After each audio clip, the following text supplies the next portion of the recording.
정말 뮤지컬로 너무 아름다운 모습을 우리가 보고 감상을 했습니다. 먼저 우리 교회 처음 나오신 분을 진심으로 환영하고 또한 축복을 합니다. 사람은 종교가 있든지 없든지 믿음을 가지고 살도록 되어 있습니다. 지식적으로 다 아는 것만 믿는 것이 아닙니다. 지구가 밤낮으로 바뀌는 원리를 다 아는 사람은 없습니다. 그러나 내일 해가 뜰 것이라는 것은 누구나 다 믿고 사는 것입니다. 다리를 건너갈 때 이것이 철근이 얼마나 들어갔을까, 콘크리트 농도가 얼마나 강도가 높을까, 그거 다 알고 건너가는 사람 없습니다. 그저 믿고 건너가는 것입니다. 놀이시설을 타도 이 위험한 것을 그래도 믿고 타는 것입니다. 비행기를 타는 것도 공중에 떠가는데 그것도 믿고 타는 것입니다. 여러분들의 핸드폰을 쓰고 있는데 어떻게 그것이 소리로 전달돼 갖고 그 먼 곳에 있는 저 미국까지 전달이 될 수 있을까? 그거 다 아는 사람 없습니다. 그러나 믿고 문자를 보내면 받으리리 하는 것입니다. 다 알지 못해도 이런 것들을 믿고 하는데, 만약에 그것을 믿지 못한다 그러면 그 사람은 이 세상에서 살 수가 없습니다. 과학자라고 해서 모든 것을 다 아는 것은 아닙니다.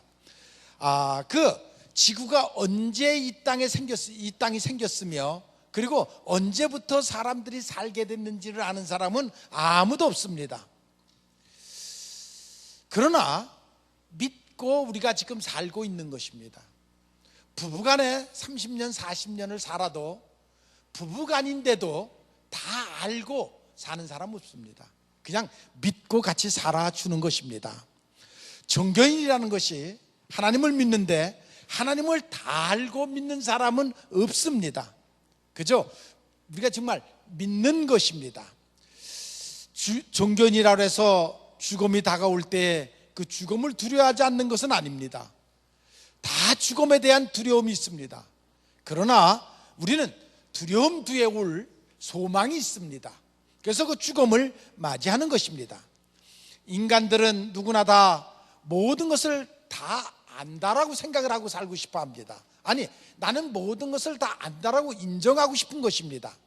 그래서 자기가 모르는 것은 부정해 버립니다. 우리가 하나님을 믿기는 믿되 많은 사람들이 하나님에 대해서 알지를 못합니다. 그래서 그들은 하나님에 대해서 부정을 하는 것을 볼 수가 있습니다. 인간이 부정한다고 해서 그 신이 사라지는 것은 아닙니다. 부정하는 것 자체가 어리석은 것이고, 그리고 그는 후회할 수밖에 없습니다. 매미는 본래 군벙이었습니다. 매미의 전생이 군벙이었습니다. 근데 그 군벙이가 후세 매미가 된 것, 내세 매미가 된 것입니다. 군벙이 시절 그는 땅속에서 살았습니다. 자기가 매미가 될 것이라는 생각을 못했습니다. 그러나 어느 날 허물을 벗고 보니까 날개가 나고, 그리고 매미가 돼서 날아다니는 것을 볼 수가 있습니다. 그것을 우리는 쉽게 거듭났다라고 말을 합니다. 사람도 거듭납니다. 즉 자기의 고집을 버리고 자기의 아집이 깨지는 순간 그는 마음으로부터 거듭남의 역사가 일어나는 것입니다. 그의 생애가 새로워지는 것, 마음에서부터 그의 생애가 새로워지는 것입니다. 군벙이 같았던 마음이 매미와 같은 마음으로 변하는 역사가 일어나는 것입니다. 사람의 몸은 참으로 신비합니다. 피가 46초 만에 이 몸을 한 바퀴 돈다고 합니다. 눈은 40분의 1초에 깜빡거린다고 합니다. 혀에 침이 마르면 아무리 어떤 음식을 먹어도 그 맛을 모른다고 합니다. 혀에 침이 있을 때 그 맛을 분간할 수가 있다고 합니다. 코에 물기가 있어야 냄새를 구분한다고 합니다. 만약에 코에 물기가 없으면 냄새를 구분할 수가 없다고 합니다. 우리가 태어날 때는 305마디의 뼈를 갖고 태어나는데 자라면서 그게 붙어가지고 206개의 뼈마디가 된다고 합니다. 인생이 70을 살면 소변을 36,300리터의 소변을 본다고 합니다. 심장은 27억 번을 뛴다고 합니다. 70년을 사는 동안 27억 번을 뛰는데 1분만 안 뛰면 그냥 죽고 마는 것입니다. 보통 인생이 웃음을 54만 번을 하고 울음을 3,000번을 한다고 합니다. 음식을 50톤을 먹고 눈을 3억 3천 번을 깜빡거린다고 합니다. 물은 49.2톤을 마시고 머리카락이 70년 동안 얼마를 자라냐면 563kg를 자란다고 합니다. 그러니까 70년 자란 머리카락이 부산보다도 더 멀리 뻗쳐간다는 것입니다. 손톱은 손가락 마디마다 3.7m를 자란다고 합니다. 심장에서 보내는 혈액이 3억 3,100리터가 된다고 합니다. 눈 근육이 하루에 10만 번을 움직인다고 합니다. 2개의 콧구멍이 있는데 이 콧구멍이 계속 열려 있는 것이 아니라 3-4시간씩 교대를 한다고 합니다. 그래서 3-4시간 동안 한 콧구멍이 냄새를 맡고 또 그 3-4시간이 지나면 한 콧구멍은 잠을 자고 그리고 또 다른 콧구멍이 냄새를 맡는다고 합니다. 그래서 서로가 이렇게 번갈아 가면서 일을 한다고 합니다. 몸의 뼈가 7년마다 그 전체가 새 것으로 바뀐다고 합니다.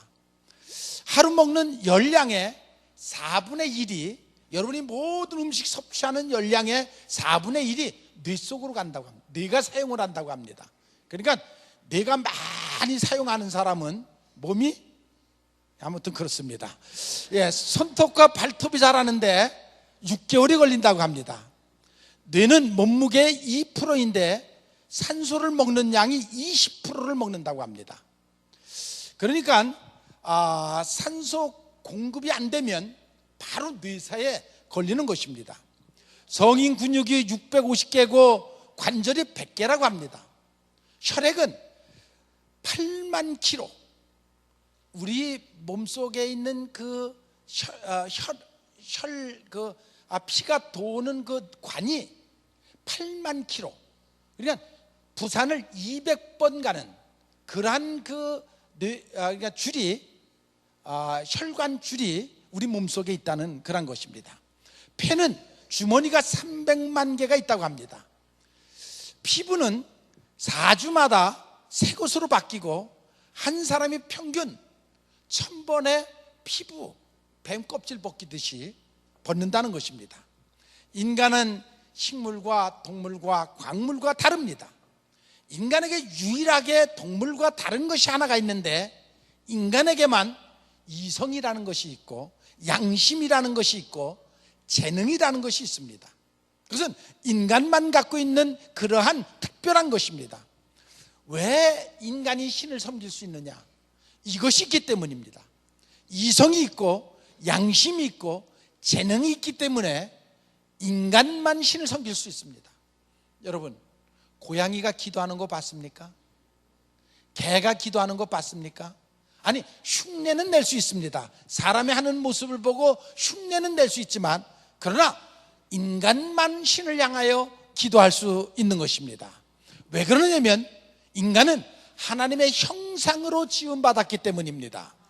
그래서 영혼을 받았기 때문에 인간만 신을 찾을 수가 있고 신을 향하여 기도할 수가 있습니다. 지구상에는 한 200개국 나라가 있는데 물론 그 지구상에는 민주주의, 공산주의, 자본주의 있습니다. 국가마다 종교가 불교도 있고 회교도 있고 기독교도 있고 여러 종교가 있습니다. 그러나 모든 나라가 다 긴장하고 살고 있습니다. 국력을 위해서 최선을 다하고 약한 자를 누르고 싸워가면서 뺏으려고 합니다. 아무리 잘 사는 나라도 국민 모두가 행복한 나라는 이 지상에 아무것도 없습니다.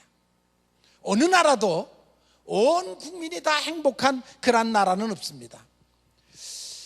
절대 행복한 나라, 절대 평화로운 나라, 그것은 오직 하나밖에 없습니다. 그것이 바로 하나님의 나라입니다.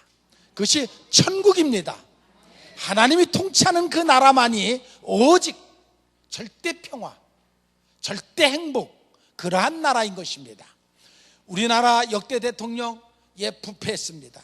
사람은 그럴 수밖에 없습니다. 그러나 하나님의 나라는 사랑과 희망과 평화가 지배하는 그런 나라인 것입니다. 그 나라의 모습이 성경에 기록되어 있습니다. 사랑과 희망과 평화가 가득한 나라라고 기록하고 있습니다. 이태리에 가면은 베니스라는 그런 동네가 있습니다. 그건 물의 나라입니다. 지금 서서히 물이 잠깁니다. 물이 많이 올 때에는 그 집안까지 이렇게 넘쳐오는 것을 가서 볼 수가 있습니다. 그런데 그것은 두 마을로 되어 있는데, 한 마을은 재판소가 있고 한 마을은 형무소가 있습니다. 이 마을에서 저 마을로 건너가는 데는 다리가 하나, 큰 다리가 있는데, 이쪽에서 재판받고 사형수들이 이제 형무소로 가기 위해서 그 다리를 건너갑니다. 그런데 그 다리 위에는, 그 다리의 이름은 한숨의 다리, 한숨을 쉬고 건너간다 그래서 한숨 쉬는 다리라고 이름이 되어 있습니다. 이탈리아에서 그 단테라는 사람이 종신형을 받았습니다. 그런데 그 종신형을 받고 여기서 재판을 받고 그 형무소로 건너갈 때 그 위에 뭐라고 써 있느냐면, 그 다리 위에 뭐라고 써 있느냐면, 이곳을 건너가는 자는 희망을 버려라 라는 글귀가 써져 있습니다. 훗날 그 단테는 특사로 물론 나왔죠. 그리고 그가 쓴 최고의 걸작품이 있는데 신곡이라는 작품을 썼습니다. 그 신곡이라는 작품을 보면 지옥편, 연옥편, 천국편 그렇게 나눠져 있습니다. 그 지옥편이라는 소설을 보면 맨 지옥에 들어갈 때 맨 문 앞에 뭐라고 써져 있느냐면, 이곳에 들어오는 모든 자들은 희망을 버려라, 그렇게 써져 있습니다. 지옥은 희망이 없는 곳입니다. 사랑이 없는 곳입니다. 평화가 없는, 지금 우리가 살고 있는 이 세상은 중간지대입니다.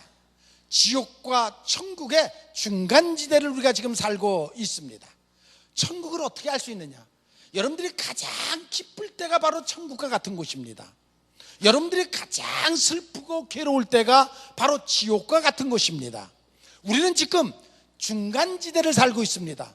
우리가 이제 이 삶을 마치고 지옥에 갈 수도 있고 천국에 갈 수도 있습니다. 중간지대는 없습니다. 이 땅만 중간지대입니다. 죽음이라는 순간을 통과하는, 죽음이라는 문을 통과하는 순간 우리는 지옥에 가든지 천국에 가든지 그것은 선택을 해야 되는 것입니다. 여러분, 하나님의 나라는 희망과 사랑과 평화가 있는 것이고, 지옥이라는 나라는 슬픔과 미움과 죽음과 갈등이 있는 곳입니다. 여러분, 어디를 가고 싶습니까? 여러분들이 지금 어디를 가고 있습니까? 여러분들이 이 중간지대에서 그것을 선택해야 될 막중한 그런 기로에 서 있습니다. 지옥을 갈는지 천국을 갈는지 어디를 갈는지 여러분들은 그 기로에 서 있습니다. 지옥 가서 몇 년을 삽니까? 천국 가서 몇 년을 삽니까? 여러분, 영원히 사는 것입니다. 다시는 옮길 수 없는, 한번 빠지면 다시는 나올 수 없는 영원한 곳으로 빠지는 것입니다. 여러분들은 한번 선택해 보십시오. 여러분들 스스로가 선택을 해야 됩니다. 하나님이 선택하는 자유를 여러분들에게 주셨습니다. 그러나 선택한 후에 책임은 여러분 스스로 가져야 됩니다. 여러분이 지금 어디를 선택하시겠습니까? 천국을 선택하시겠습니까? 지옥을 선택하겠습니까? 난 여러분 모두가 저와 함께 천국 가기를 원합니다. 간절히 원합니다. 여러분 옆에 분과 인사하면서 우리 천국에 갑시다. 한번 인사하시죠.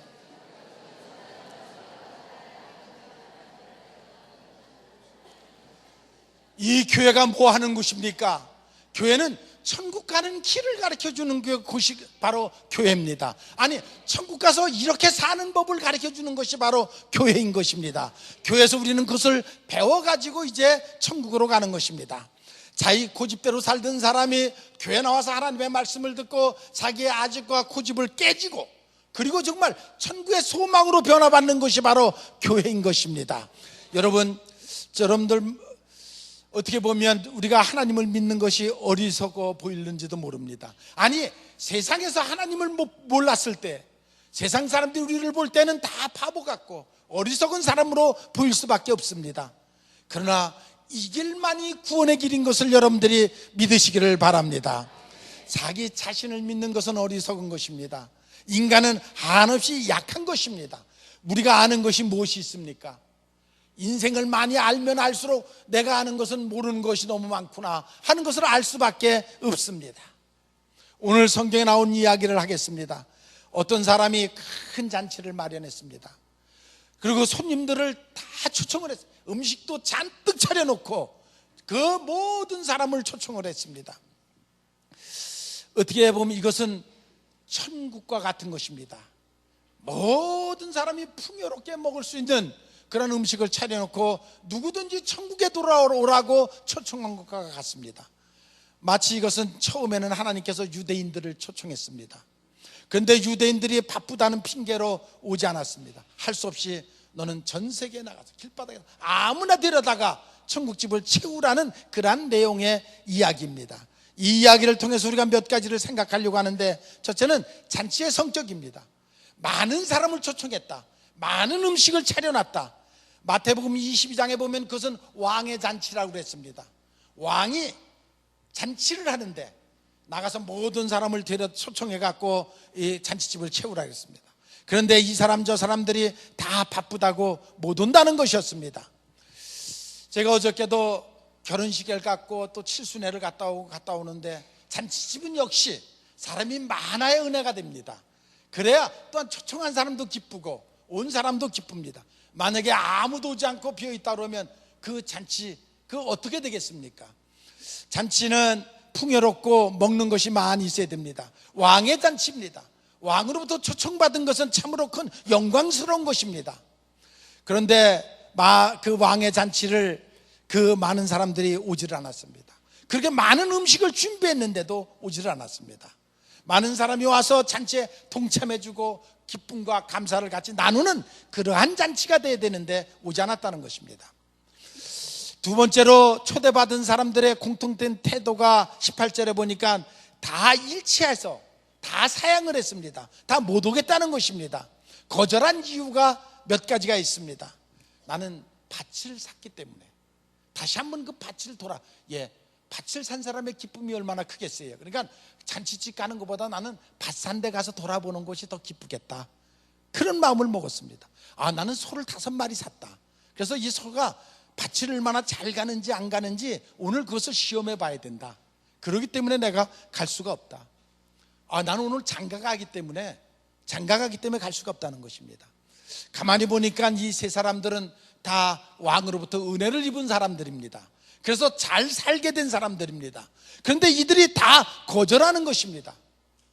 그런데 여러분 가만히 생각해 보십시오. 지금 여러분이 이 사람들에게 속한다 그러면 여러분들은 교회 오시겠습니까? 나 밭 샀는데, 밭 돌아봐야 되는데, 나 오늘 소 사고 농번기 지금 이 바쁠 때 소 사가지고 참 소 밭 잘 가나 안 가나 봐야 되겠는데, 나 장가 가야 되겠는데. 여러분들이 이 사람들이라고 하면 오겠습니까? 그때 사람이나 지금 사람이나 거의 같습니다. 제가 볼 때 우리 교인들도 반은 안 올 것 같습니다.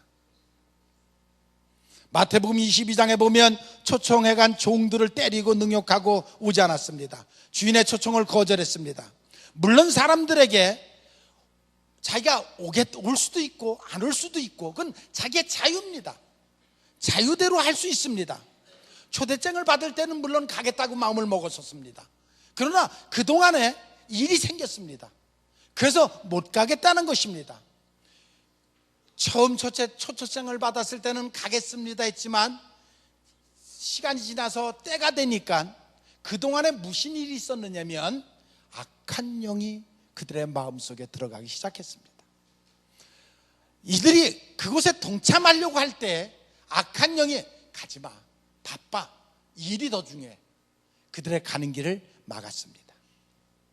지금도 악한 영은 똑같이 우리들의 마음속에 들어와서 똑같게 그런 속삭임을 합니다.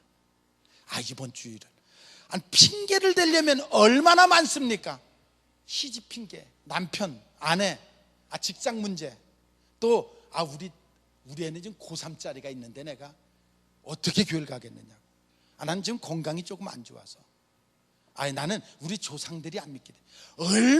얼마든지 핑계는 한없이 될 수가 있습니다. 자기의 자존심이라는 것도 있습니다.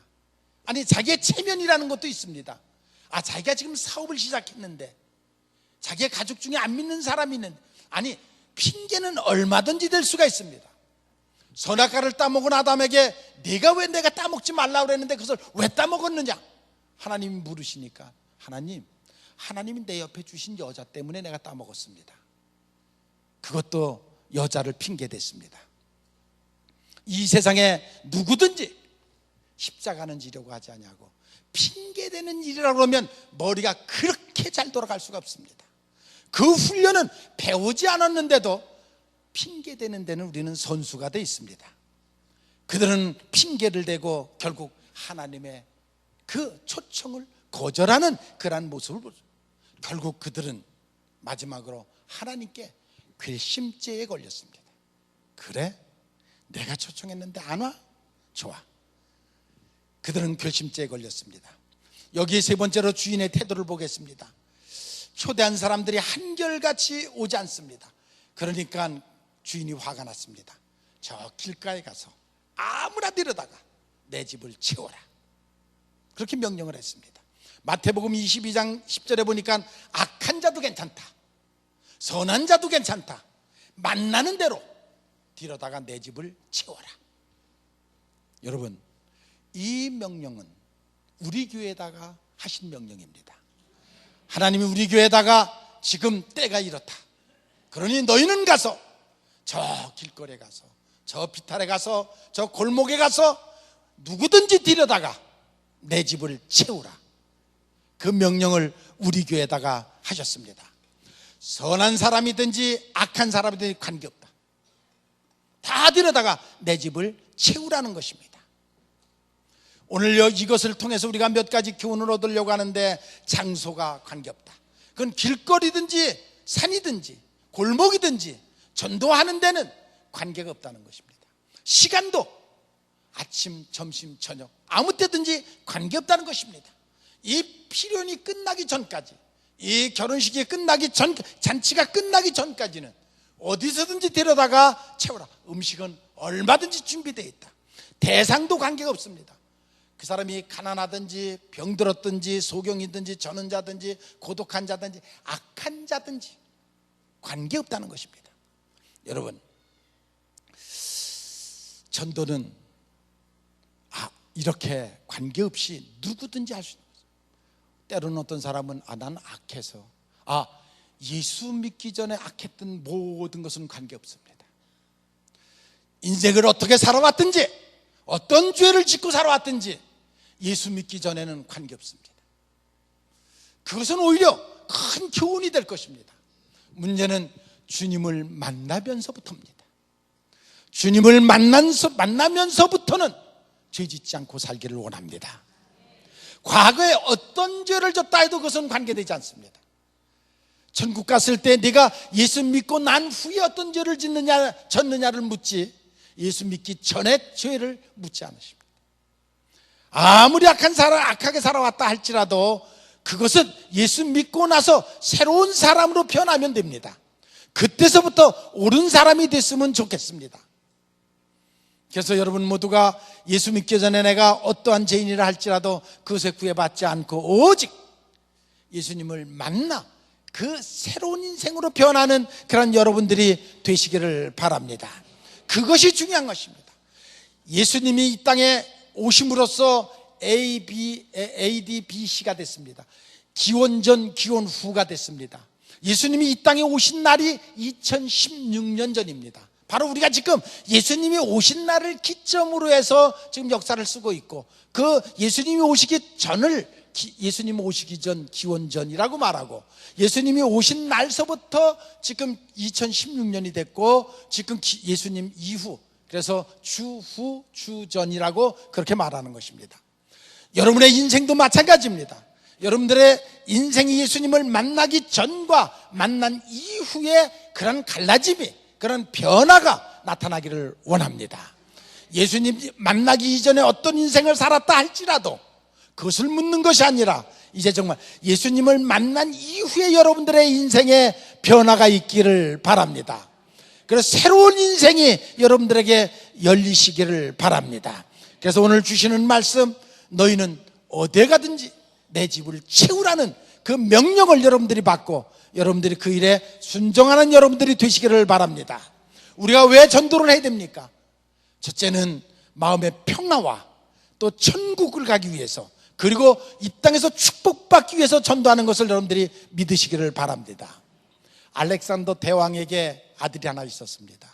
이 아들을 후계자로 세우기 위해서 왕이 특별한 가정교사를 뒀습니다. 그런데 가정교사가 혹독하게 훈련을 시킵니다. 그러니까 왕이 보기가 좀 너무 애처로우니까 그 천천히 서서히 하면서 교육시킬 수 없느냐고. 그러니까 그가 말하기를, 학문에는 지름길이 없습니다. 이 아들을 왕자로 키우려면 어차피 이 길을 가지 않으면 그는 왕자가 될 수가 없습니다. 왕이 될 수가 없습니다. 했던 것처럼 전도에는 여러분 쉬운 길이 없습니다. 천국 가는 길은 쉬운 길이 아닙니다. 여러분이 예수 그리스도를 믿어야만 천국 간다는 것을 믿으시기를 바랍니다. 그래서 여러분들의 영혼 구원 운동에 최선을 다하는 여러분들이 되시기를 바랍니다. 그것만이 민족이 복받는 길입니다. 이 민족이 축복받는 길인 것을 여러분들이 믿으시기를 바랍니다. 세계 역사를 보면 그 바이킹, 그 해적들이 예수님이 들어가니까 그 나라가 세계 최고의 선진국으로 변합니다. 미국과 영국이 그 타락한 나라가 위슬레가 복음을 들고 들어가니까 그 나라가 세계 강국으로 변하는 것을 볼 수가 있습니다. 우리 민족이 보잘것없는 작은 나라, 정말 눈에 잘 띄지도 않는 나라지만 이렇게 축복받고 사는 것이 바로 여러분들의 기도 덕분인 줄로 믿습니다. 예수 믿는 사람들이 많은 건 많지 그 나라가 축복받는 것을 여러분들이 깨달으시기를 바랍니다. 물에 빠진 사람 건져내려면 방법이 없습니다. 때로는 머리카락도 잡아 끌어서라도 그 사람을 살려내야 됩니다. 마찬가지로 우리가 영혼 구원하는 일에 여러분들이 그런 각오와 결심을 가지고 해내시기를 바랍니다. 저는 저 나름대로 청년 때 정말 고민을 많이 했고, 어떻게 하면 나라에 좀 보탬이 되는 삶을 살까 생각도 못해. 그때 당시에는 문명 퇴치가 우리 민족이 사는 길이다 생각을 해갖고 시골에 내려가서 야간 학교를 하면서 지냈습니다. 애들을 아무리 키워내도 마음에 만족이 없습니다. 왜? 애들이 지식을 아무리 전달해줘도 그 인생이 변화가 없습니다. 아무런 변화가 없습니다. 결국 나중에 깨달은 것이 예수 믿게 하는 일밖에는 방법이 없구나, 그것을 깨달았습니다. 그러나 그것은 지금 생각해도 제 인생의 가장 적중한 그러한 판단이었습니다. 정말 예수님을 만나기 전에는 우리의 인생이 변할 수가 없습니다. 인격이 변할 수가 없습니다. 사람을 변화시킬 수가 없습니다. 오직 예수님을 만나는 것만이 내 인생에 변화가 일어난다는 그 진리를 깨달았습니다. 예수님을 만나야 우리의 인생이 새로운 소망이 생깁니다. 여러분 모두가 예수님을 만나서 정말 새로운 역사가 여러분들에게 있기를 바랍니다. 처음 교회 나오신 분들이 정말 예수 믿는 일이 얼마나 귀중한 것인가를 반드시 깨달으시기를 바랍니다. 그리고 이번 기회에 예수님을 만나시기를 바랍니다. 그래서 그들의 인생이 새롭게 변하는, 그들의 가문이 새롭게 변하는, 그들의 자식들이 축복을 받는 그런 역사가 나타나시기를 주님의 이름으로 축원을 합니다. 언제나